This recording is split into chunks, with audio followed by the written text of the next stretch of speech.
मेली हिजडाही मेला आणि तो माणूसही मेला. पण यांना जेव्हा आहे यांचा युद्ध चालू होता तेव्हा यांना कोणी बघितलं? कोणी कावळ्यानी. तर एका झाडावर बसलेल्या कावळ्याने बघितलं. त्यांना एका झाडावर बसलेल्या कावळ्याने बघितलं आणि ते जसं काय मेले तर कावळ्याला काय वाटलं की म्हणे आता माझ्या पोटाचा चारा जमला रे, माझ्या पोटाचा चारा जमला आणि म्हणून आता हे दोन्ही मेले म्हणे तर आता यांचा मी मांस खाणार. आणि जसं काय तो कावळा त्यांना गिळायला सुरुवात केली तर तो हिजडाही जिवंत झाला आणि तो माणूसही जिवंत झाला. काय पागल झाली? हा काय पागल झाली? मेलेले माणसं कधी जिवंत होते का? हेही विचाराची गोष्ट आहे नाही का? एखादा आता मला एक सांग, निशांत शाहीर कधी मेला? घरी खाले तर का भात मा. अरे मी उदाहरण देत आहे. बहिणीचं कसं होईल? दोन आहे ते. अगं माझी अशी इच्छा आहे का की ते मेले पाहिजे म्हणून? नाही. माझी उमर त्यांना लागून जाव. पण एक उदाहरण देत आहे की निशांत शाहीर मेला स्टेजवर तर तो पुन्हा काही जिवंत होणार आहे का? नाही होणार आहे का? मग मला एक सांग, तो हिजडानं तो माणूस तर मेला होता, मग जिवंत कसं झालं असेल? कसं झालं असेल विचाराची गोष्ट आहे नाही का? वो भी अंदर की बात है. अंदरची अंदर की बात कोण बताएंगे? शाहीर. हा, कारण ज्ञानीवंत आहे, तुफान शाहीर आहे. तर साहेब जी सांगायचे आहे तुम्हाला की तो हिजडा कोणता, तो माणूस कोणता आणि तो कावळा कोणता की ज्याने त्या दोन्ही हिजड्याला आणि त्या माणसाला जेव्हा गिळायचा प्रयत्न केला तेव्हा ते जिवंत झाले. आणि म्हणून काय म्हणायचं आहे का?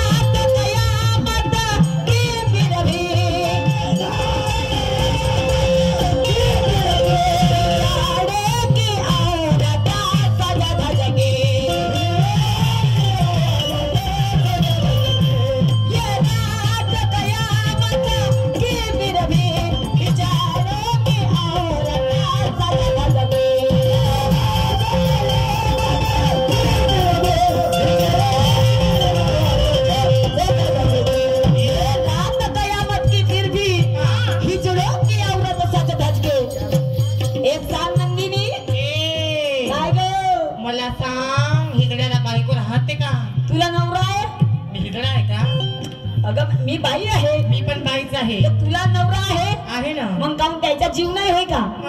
नाही त्याचा जीव नाही होय. कोणाचं? अगं हिजड्याला बायको राहत नाही पण होती.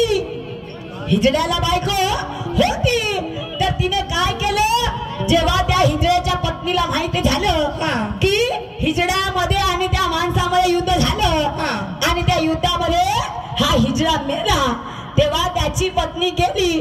तर मला एक सांग नंदिनी, आपण कोणाच्या दुःखामध्ये सामील होतो तर आपण कसं जातो? रडत जातो बाप्पा. रडत जातो. आपल्या वेशात म्हणजे हा आपला जो वेशभूषा असते ती कशी असते? साधी असते. पण हे हिजड्याची बायको कशी होती? अरे हिने त्या हिजड्याच्या मैत्रीमध्ये जाताना नवनाथ शिंगार केला. नवनाथ शिंगार केला. तर मलाही विचार येते ग, मलाही विचार येते की ते सजून का गेली असेल? मैत्री सजून जाते का? पण गेली ते तर सांगतील निशांनी की ते हिजड्याची बायको कशी काय ते मैत्रीला सजून धजून गेली. आणि मग गेली तर त्या कावड्याने काय केलं सांगते काय म्हणायचं आहे?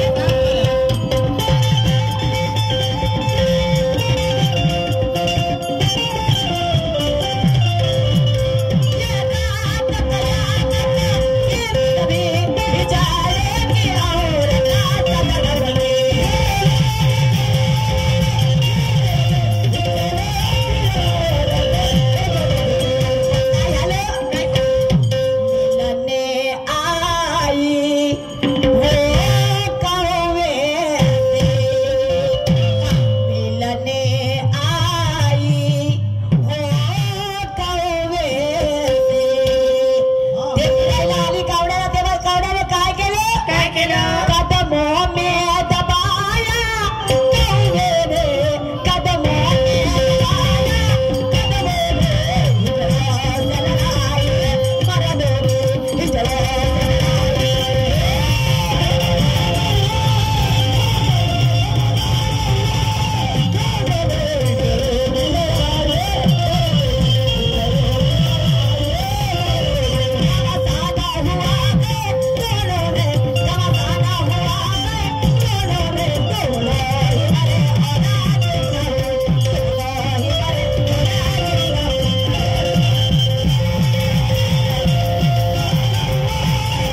जेव्हा त्या हिजड्याची पत्नी आली तर तिला आपल्या पायामध्ये कसं काय दाबलं? कसं दाबलं? त्या कावड्याने आपल्या पायामध्ये कसं काय दाबलं तर तुम्हाला सांगायचं आहे. तुम्हाला सांगायचं आहे हिजड्याची पत्नी कशी असेल आणि म्हणून शेवटी काय म्हणायचं आहे?